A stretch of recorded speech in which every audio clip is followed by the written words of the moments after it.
When I was 18 and a poor college student, I fell in love with a rich boy, but he had long fallen for a beautiful girl from a wealthy family. In everyone's eyes, they were the perfect prince and princess, and I could only hide my feelings deep in my heart. But a sudden car accident shattered his mother completely, the doctor told her. Although his life was saved, his spine was severely damaged, and he might never stand again. Seeing his mother collapse, I forced back my pain, comforted her, and looked at him on the hospital bed with endless worry. After hearing the news, he refused to eat or drink for 3 days, and the breakup message from that girl crushed him. He was so desperate he tried to kill himself. I rushed forward and grabbed the fruit knife with my bare hands. My palm was sliced open, but I ignored the pain and comforted him first. From then on, I spent 3 years taking care of him. I learned massage and acupuncture, just to help him recover. And finally, under my careful care, he miraculously stood up again. At the party, his friends celebrated his recovery and said everything was thanks to me. They even asked when he planned to marry me, but he said he only saw me as a sister. Hearing that made my heart sink. I was about to leave, but his friends noticed and quickly changed the topic, pulling me to join them. I forced a smile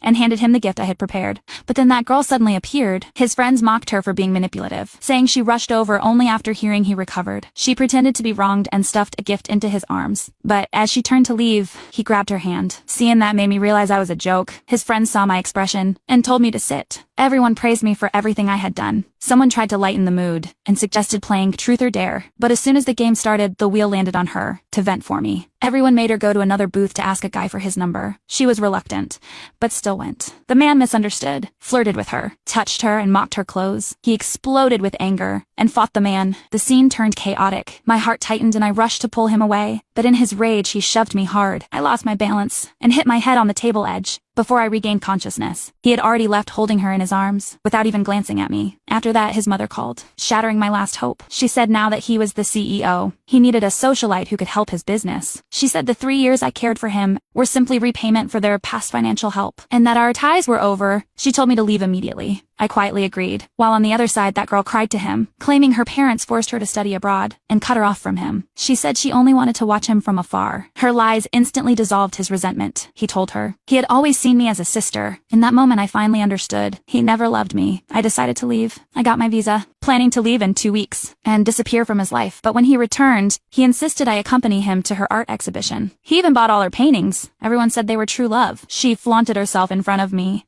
telling me to see who he really cared about. But suddenly a fire broke out. He rushed in without hesitation and saved her. She only had minor scratches, but I ended up with a broken rib when I woke up. My best friend told me he was taking care of that girl. My friend felt sorry for my years of devotion that earned nothing in return. She said he had long recovered, yet never mentioned a future between us. She urged me not to hurt myself anymore, and those words were overheard by him.